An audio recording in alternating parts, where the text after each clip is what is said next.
Salam la famille, c'est comment? Bienvenue de nouveau sur Cactus. On se retrouve pour une nouvelle vidéo. N'hésitez toujours à abonner. En plus, il y a la cloche activée comme ça. Dans la vidéo, il y a un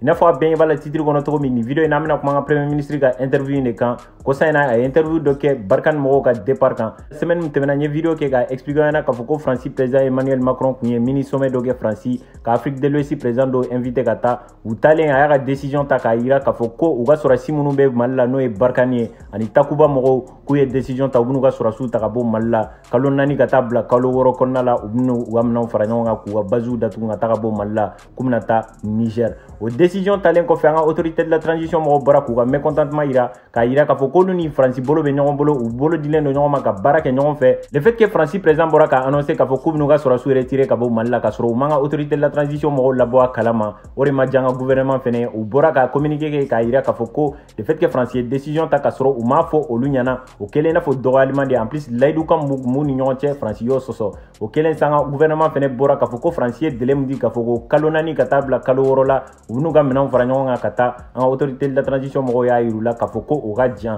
k'u k'u ka menan fara ɲɔgɔn kan bi bɛɛ u k'a bila ka taa ka bɔ Mali la en plus a bɛ kɛ olu ka kɔlɔsili de kɔrɔ c'est à dire u b'u superviser fo ka taa fo u taara ka bɔ Mali la olu bɛɛ tɛmɛnen kɔfɛ an ka premier ministre Choguel Kokala Mayiga y'a décidé ka interview dɔ kɛ interview in kɔnɔna la a bɛ ka kuma barikani mɔgɔw ka départ kan an bɛna o interview de décrypter ɲɔgɔn fɛ comme d'habitude yanni ka vidéo filɛ laisse-moi un petit like pour me donner de la force. C'est parti pour la vidéo.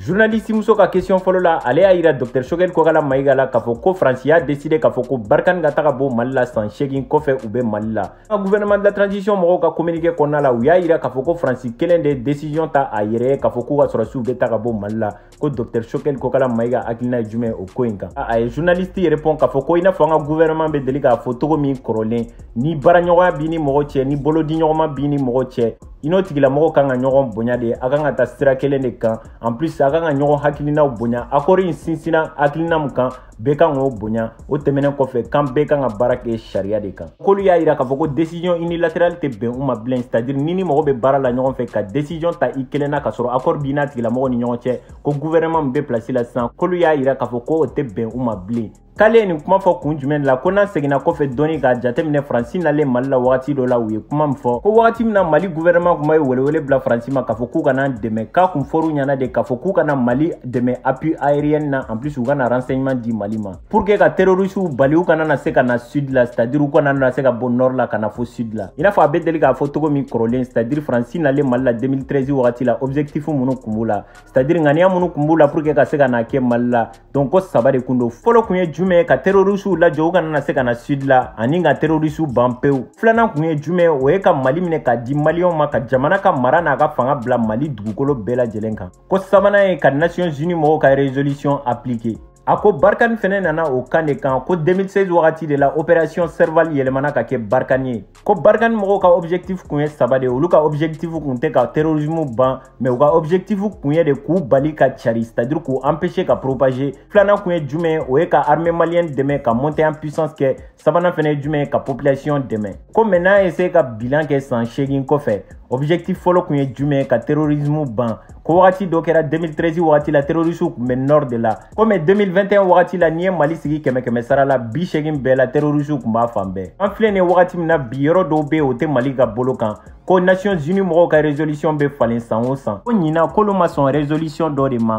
a bɛna fɔ ko résolution dɔ de sɛbɛnna ka préparer ka taa présenter ONU mɔgɔw ka conseil de sécurité la ka sɔrɔ Mali gouvernement ma bɔ a kalama Mali gouvernement fɛnɛ ma sɔn o résolution in ma ko mais kan bɛɛ ka essayer k'u ka opération no résultats jateminɛ ko c'est vrai barikani ye terroriste sefu dɔw faga ko mais u m'u bali ka jɛnsɛn Mali kɔnɔna la a jɛnsɛra Mali fan bɛɛ ko n'i ye Mali sigi kɛmɛ sara la bi 8 bɛɛ la a jɛnsɛra fan bɛɛ o tɛmɛnen kɔfɛ a ye frontières tɛmɛ ka taa jamana wɛrɛw la ɲinan fɛnɛ u bɛ ka kuma ko pays de golfe fɛnɛ ko fɛn min ye sabanan ye n'o ye ka armée mɔgɔw dɛmɛ ka monter en puissance kɛ ko kosa in na an bɛɛ y'a ye ko terroristes kun bɛ ka population faga a caman o tɛmɛnen fɛnɛ kɔfɛ k'u ye sɔrɔsi fɛnɛ caman faga k'u kun bɛ ka sɔrɔsi 10 bila dingɛ kelen dɔ kɔnɔ k'u su don k'an ka résultat lajɛ ban ye u ka opération résultat an ka jateminɛ ɲɔgɔn fɛ ko sabanan fɛn min ye ka jamana kɔnɔdenw dɛmɛ k'u b'a dɔn k'a fɔ ko barikani mɔgɔw bɛ dɛmɛ dɔ lase population mɔgɔw ma hali ni o tɛ armée mɔgɔw ka baara ye ko mais n'a essayé k'u ka bilanw bɛɛ fara ɲɔgɔn kan ko n'a fɔra k'a fɔ ko u ye échec kɛ c'est à dire k'a yira k'a fɔ ko u dɛsɛra ko man ka kɛ maloya ye u ma quoi. Ko échec stratégique de do, échec politique de do, c'est-à-dire u ye stratégie min bila en place o de ma marché. En plus u ye politique min fɛnɛ mɛnɛ a ma marché, c'est-à-dire échec de do tout court. Olu ma fɛn wɛrɛ fɔ, olu ko kan ka leçon tirer du passé de ko minnu kɛra kɔrɔlen an ka essayer k'an sigi ka jateminɛ ko olu kan ka leçon ta o ko ninnu na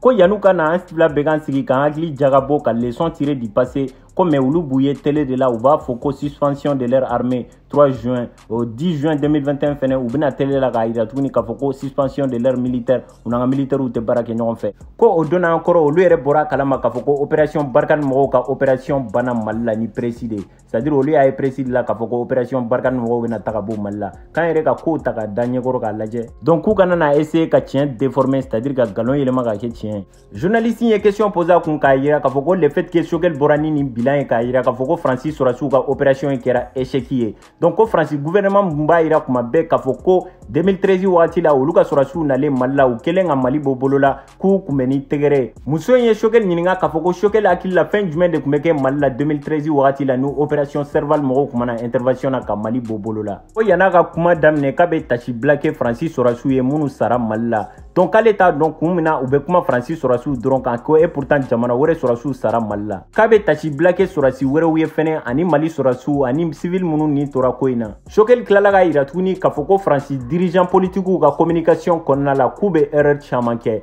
ko n'a jateminɛ ko ni Fransi Sorasiw sara Mali la ko Fransi dirigeant b'a fɔ k'u ka Sorasiw sara Fransi de ye mais u t'a fɔ k'u sara Mali ye donc u ka discours kɔnɔna la k'u b'a fɔ k'u ka Sorasiw sara u ka patrie de ye u b'a fɔ k'u sara Fransi de ye ko mais n'a jateminɛ don min na n'u ni Mali bilala ɲɔgɔn na n'u bɛ fɛ ka Mali attaquer don min na u b'a fɔ ko olu ka Sorasiw sara Mali ye Choguel y'a yira k'a fɔ ko olu hakili la ko Sorasi ninnu sara Mali de ye u sara Fransi de ye u sara pour que ka se ka na ni basigi de ye donc olu b'o bonya quoi ko journaliste muso in ma ko n'i y'a ye 2013 wagati la Maliens bɔra ka tɛgɛrɛ fɔ Français kun ko parce que wagati la a kun tɛ Malien si kunna k'a fɔ ko Fransi bɛna kɛ sababu ye ka Maliens bali ka Mali bɛɛ minɛ 2013 wagati la Français nalen Mali la u ye layidukan de di Mali ma k'u bɛna Mali dugukolo bɛɛ minɛ k'a di Mali ma u ka mara n'u ka fanga bɛ boli Mali dugukolo bɛɛ lajɛlen kan ko Malien si ma bila kunna k'a fɔ ko Fransi bɛna kɛ sababu ye ka yɔrɔ dɔ minɛ Mali la ka Maliens bali u k'u ka fanga n'u ka mara boli Mali dugukolo dɔw kan u selen ko na u y'u dalakan respecté u selen Tombouctou ni Gao u y'u dalakan respecté comme u selen nord la ko Fransi de ye Mali Sorasiw bali k'a fɔ k'u tɛ se ka se nord la ko bɛɛ b'o ko in kalama document bɛ minnu b'a yira k'a fɔ ko in ye tiɲɛ diɲɛ bɛɛ de b'a ko kalama ko Fransi Sorasi minnu sara Mali la olu ka bonya b'u kan ko mais ko jamais Fransi dirigeant t'a f'u ka population ɲɛna k'a fɔ ko u kɛlen ka Maliens bali ka taa nord la de le fait que Fransi ye Maliens bali u k'u ka fanga n'u ka mara boli nord kan k'o de kɛra sababu ye terroristes sera k'u yɛrɛ former ka fanga ta ka sɔrɔ ka segin ka na 2014 laban na ka n'a bila 2015 la munna u t'a f'u ka population mɔgɔw ɲɛna mun kɛra Mali nord la n'o kɛra sababu ye u ka journalistes ka minɛ mɔgɔw fɛ o tɛmɛnen fɛnɛ kɔfɛ munna u tɛ tiɲɛ f'u ka population mɔgɔw ɲɛna fɛn min kɛra sababu ye n'u ka journalistes sara en plus u sara cogo min fɛnɛ la k'ale fɛ ko nin sujet man ka kɛ sentiment ko ye k'a b'ale gêner k'a ye Fransi dirigeant b'a fɔ ko olu denw sara Mali la u bɛ Maliens kɛ i n'a fɔ ko fitiriwalew nin yɔrɔ la franchement a kumana trop a y'a yira k'a fɔ ko Mali tɛ fitiriwale jamana ye en plus Malien tɛ fitiriwale ye k'ale bɛ deli ka kuma dɔ fɔ k'a yira k'a fɔ ko Mali Sorasi dɔw sara pour que ka Fransi bɔ bolo la ko Maliens ye François Hollande tɔgɔ da u ye Damien Boité tɔgɔ da ko mais sisan dirigeant minnu bɛ Fransi kunna k'i t'a dirigeant foyi sɔrɔ mun bɛ se ka Mali Sorasi kelen tɔgɔ f'i ɲɛna mun delila ka kɛlɛ kɛ pour que ka se ka Fransi bɔ bolo la k'olu m'o bɛɛ kɛ kojugu ye ko mais mɔgɔ wagati bɛɛ n'i ko k'i bɛ leçon de morale kɛ mɔgɔ kun a laban na i b'i yɛrɛ bila piège kɔnɔ ko wagati min na Fransi minɛna Français mago jɔra Africains de la ka n'u minɛ pour que ka taa Fransi dɛmɛ ka se ka Fransi bɔ bolo la nin yɔrɔ fɛnɛ la a seginna ka kumakɔrɔ dɔ de kan n delila ka expliquer ɲɛna a y'a yira k'a fɔ ko wagati dɔ la Fransi mago jɔra Américains na pour que u ka n'u dɛmɛ Amérique nana Fransi dɛmɛ k'u bɔ bolo la hali o wagati la a delila ka expliquer fɛnɛ k'a fɔ ko Russiw ka armée dɔ bɛ à l'époque URSS n'u b'a wele ko l'armée rouge k'olu delila ka na Europe jamana dɔw libérer Américains nalen Fransi bɔ bolo la u tilalen c'est-à-dire Fransi mago bannen u la u y'a f'u ɲɛna k'u ka t'u ka jamana kɔnɔ k'u ma kɛ ni kɛlɛ u ma Français nɛni k'u taar'u ka jamana kɔnɔ le fait que u nana an fɛ yen donc u nana dɛmɛ u ma se k'an mago ɲɛnabɔ an fɛnɛ mago bann'u la bi an ko k'u ka taa u bɛ ka kɛ ni ɲɔgɔn kɛlɛ ye u bɛ ka kɛ ni nɛni ni fɛnw ye donc ale ko k'a ma se o de ma quoi a ko président dɔ delila ka kuma dɔ fɔ ko Fransi président kan k'u ka logiciel falen de ko Afrique b'u ɲɛkɔrɔ cogo min ani Africains b'u ɲɛkɔrɔ cogo min u kan k'o falen de a ko Fransi président kelen ko transition mun kun bɛ yani nin transition in ka se genre ko transition in sera ka fɛn min kɛ kalo 3 kɔnɔna la ko président kɔrɔ minnu kun bɛ san 7 in kɔnɔna la olu ma se k'o kɛ et pourtant Fransi kun bɛ k'o président nu accompagner o san 7 in bɛɛ kɔnɔna la donc le fait que Fransi président kun bɛ k'o transition in soutenir k'a yira k'a fɔ k'o transition sera ka fɛn min kɛ kalo 3 kɔnɔna la président ɲɛnamaw ma se k'o kɛ san 7 kɔnɔna la et pourtant o transition in fɛnɛ nana coup d'état de kɔnɔna la an bɛ se k'o faamuya cogo di k'a fɔ k'u bɛ coup d'état dɔw soutenir mais pourtant u tɛ coup d'état dɔw soutenir ko ale hakili la population de jiginna carré kɔnɔ ka manifester k'u ka mécontentement yira k'a yira k'a fɔ ko taabolo min bɛ jamana kɔnɔ a man d'u ye fo taabolow ka falen de donc ko hokumu de kɔnɔna la mɔgɔw sara dɔw banana ko sɔrɔdasi minnu jɛr'u nin kɔ ka na jamana kɔnɔdenw dɛmɛ ka risque ta ka na jamana kɔnɔdenw dɛmɛ u ka kɛlɛ la pour que u bɛ hakɛ minnu ko u ka se ka dafa ko ale t'a to mɔgɔ si de ko mɔgɔ ninnu dɔgɔya o tɛmɛnen fɛnɛ kɔfɛ ko maliyɛnw de bɛ se ka dirigeant dɔw ka légitimité yira mɔgɔ wɛrɛ fɛnɛ tɛ se k'a yira c'est à dire mɔgɔ min bɛ maliyɛnw kunna maliyɛnw de bɛ se k'a yira k'a fɔ ko nin ni fanga ka kan nin n'a man kan ko maliyɛnw de bɛ se k'o yira mɔgɔ wɛrɛ tɛ se k'o yira n'a sɔrɔ président il est légitime ou pas ko surtout ka bɔ ka nɛnini kɛ i da la donc k'u tɛ sɔn o ma en plus u tɛ jɛn n'o ye i n'a fɔ a bɛɛ hakili b'a la cogo min wagati dɔ kɛra Faransi président Emmanuel Macron y'a yira k'a fɔ k'ale ka sɔrɔdasiw tɛ se ka to jamana dɔ kɔnɔ légitimité de démocratie tɛ jamana mun na en plus jamana mun gouvernement n'est pas légitime ale ka sɔrɔdasiw tɛ se ka to o jamana kɔnɔ donc journaliste y'a yira la k'a fɔ ko Faransi sɔrɔdasiw ka tagali kun dɔ kɛra ka sababu kɛ ko Faransi gouvernement y'a yira k'a fɔ ko an ka gouvernement min bɛ fanga la u bɛ fɛ ka to fanga la k'u tɛ fɛ ka fanga bila an ɲininka k'a fɔ ko tigɛɲɔgɔnya min bɛ Mali ni Faransi ni ɲɔgɔn cɛ ko kun jumɛn de nana n'a ye réellement Choguel y'a répond k'a fɔ ko ale hakili la k'a bɛ Faransi dirigeant ninnu kɔnɔ k'a fɔ ko kuma bɛ se ka tiɲɛ place ta de k'ale bɔra ka kuma dɔw fɔ sisan k'ale y'a yira k'a fɔ ko Faransi kelen de tun bɛ ka transition soutenir transition mun tɛmɛna et pourtant coup d'état de kɛra k'o transition sigi mais Faransi tun bɛ k'o transition in soutenir o tɛmɛnen fɛnɛ kɔfɛ ko régime kɔrɔ minnu fɛnɛ tun bɛ yen ko Faransi tun bɛ k'o régime in soutenir wagati min na u tile la marifa tun bɛ ka ci population na u tun bɛ bin mɔgɔ tan u tun bɛ sa Faransi tun tɛ kuma o mɔgɔ kelen de ye régime soutenir régime minnu kɔnɔna la yuruguyurugu tun bɛ ka kɛ u tun bɛ ka waribaw suɲɛ ko o kuma démocratie kɔrɔ de ko fɛn min bɛ ka kɛ jamana tɔw kɔnɔ n'a man di Faransi ye o kɔrɔ b'a yira k'a fɔ ko démocratie tɛ mais n'a ka di Faransi ye démocratie don ko mais mɔgɔw k'u jɔ ale bɛna tiɲɛ fɔ mɔgɔw ɲɛna ko transition bɛ fanga la nin wagati in na olu y'a yira de k'a fɔ k'olu tɛ se k'u sigi ka maliyɛndenw lajɛ u bɛ ka sa mɔgɔ kɛmɛ ka tila k'a ye tuguni k'a fɔ ko village entiers bɛ disparaître ka bɔ carte sanfɛ et pourtant sɔrɔdasi minnu bɛ Mali la a bɛ sɔrɔdasi ba 50 bɔ. La carte. Pendant que nous avons près de 50 000 forces armées sur le terrain, l'armée malienne, Barkhane, Takuba, G5 Sahel,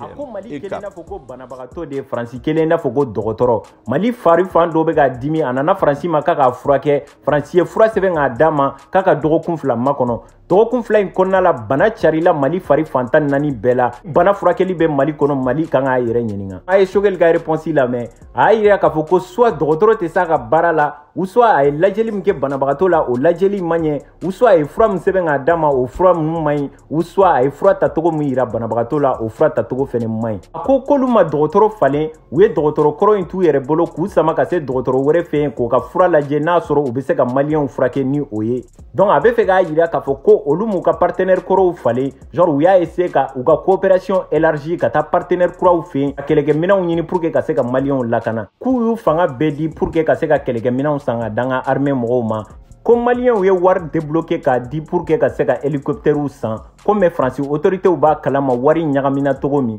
ko wa u b'a kalama wari in taara yɔrɔ min k'an ye hélicoptère 2 dɔrɔn de sɔrɔ hélicoptère 6 kunkɔrɔ en plus hélicoptère 2 in kun tɛ hélicoptère ɲɛnama ye ko hélicoptère ninnu marsera san 2 dɔrɔn de mais an ka autorité de la transition mɔgɔ minnu bɛ yen bi k'u ye hélicoptère 4 de san a hélicoptère 2 in sɔngɔ la c'est à dire wari min kɛra ka hélicoptère kolon 2 in san k'olu ye hélicoptère 4 de san n'o wari ye a ko k'an ye avion 6 de san komi an sera ka 4 dɔrɔn de sɔrɔ ko o 4 in fɛnɛ kun tɛ ka marché ka ɲɛ o tɛmɛnen fɛnɛ kɔfɛ k'u ye avion de troupe dɔw fɛnɛ commandé pour que ka se k'an ka sɔrɔdasi caman transporter ka taa renfort di sɔrɔdasi dɔw ma par exemple ko ni sɔrɔdasiw taara terrain kan wagati dɔ la terroristes bɛ se ka jan da u ɲɛ kɛlɛ bɛ se ka durer u bɛ se ka heure damadɔ kɛ kɛlɛ la pour que ka taa renfort d'u ma u bɛ sɔrɔdasi caman kɛ avion kelen kɔnɔ k'u transporter donc ko o avion k'u y'o san européens fɛ yen u b'a bloqué n'u y'a san américains fɛ yen u b'a bloqué ko olu bɛɛ kelen san an bɛ se ka mun kɛ an bɛ taa mɔgɔw fɛ an bɛ se k'a san mɔgɔ min bolo n'u t'a bloqué a kan bɛ rusiw de ma a ko le fait que coopération daminɛna ni rusiw ye o de nana ni nin mankan in bɛɛ et pourtant Mali ni Russie ka bolodi ɲɔgɔnma ma daminɛ bi a daminɛna depuis 1960 a ko an ka officiers 80% u ka formation suivi Russie de en plus an ka kɛlɛkɛminɛnw fɛnɛ 80% sanna Rusiw de bolo ani URSS ancien soviétique donc ko o ma daminɛ bi a ko kan tɛ se ka sigi k'an ka jamana lajɛ a bɛ ka bin villagew kɔnɔ mɔgɔw bɛ san mɔgɔ 10 ni ko o tɛmɛnen fɛnɛ kɔfɛ villagew bɛ raser ka bɔ quartier kan a ko gouvernement kɔrɔ ninnu c'est-à-dire dirigeant kɔrɔ ninnu tun bɛ Mali la olu tun bɛ sɔn o ma u tun b'o de kɛ komi Asimi Goïta n'a nɔfɛ mɔgɔw ko de tɛ kɛ donc ko de ma bɛn u ma problème bɛɛ bɛ yen de ko tɔ ninnu bɛɛ blabla de ko Mali dɔrɔn de la an ka sɔrɔsiw ye nali mun kɛ ka population dɛmɛ ka se ka mɔgɔ ninnu bɔ fanga la c'est-à-dire ka coup d'état kɛ ko Mali dɔrɔn de la i b'a ye an ka autorité de la transition mɔgɔw ma maga constitution na c'est-à-dire u ma constitution falen komi n'i y'a jateminɛ coup d'état kɛra jamana fɛn fɛn na i b'a ye mɔgɔ minnu ye coup d'état kɛ u bɛ constitution bila kɛrɛfɛ u b'a changer et pourtant Mali la o ma kɛ u nana ni chartiw dɔrɔn de ka kɛ ka constitution accompagner ko Mali ye kojugu jumɛn de kɛ ko tiɲɛ yɛrɛ la k'an y'a décider k'a fɔ ko fɛn min ka ɲi an ka population ma an b'o de kɛ donc ko de bɛnnen t'u ma a ko k'ale bɛ fɛ mɔgɔ minnu ka kuma ye kuma bɛɛ k'a fɔ k'u ka élection kɛ o tigilamɔgɔ ninnu ka taa Mali dugu dɔw la c'est-à-dire mɔgɔw bɛ faga yɔrɔ min mɔgɔ kɛmɛ kɛmɛ donc u ka taa yen yɔrɔ la u ka élection ko kuma fɔ ko élection tɛ se ka kɛ jamana kɔnɔ basigi tɛ jamana min kɔnɔ lakana tɛ yɔrɔ min na ko a bɛ kalo 6 bɔ u bɛ k'an ka autorité mɔgɔw diaboliser c'est-à-dire u b'u k'u tɔgɔ tiɲɛ u bɛ ka diɲɛ nkalon bɛɛ d'u la et pourtant o kalo 6 in kɔnɔna la ani nin kalo 3 in kɔnɔna la an sera ka résultat min kɛ c'est-à-dire an ka armée mɔgɔw sera ka fɛn min kɛ san 30 laban ninnu kɔnɔ an ma deli k'o ɲɔgɔn kɛ alors les gars discours in sera miliyɔrɔ de ma tantôt n y'a décidé ka vidéo in diviser en 2 parties nin bɛna kɛ première partie ye sinon a vidéo bɛna janya trop donc deuxième partie bɛna kɔfɛ c'était tout pour cette vidéo là aimez n'oubliez pas de liker commenter partager an ɲɔgɔn sɔrɔ vidéo wɛrɛ la c'était Cactus prenez soin de vous deuxième partie à la prochaine.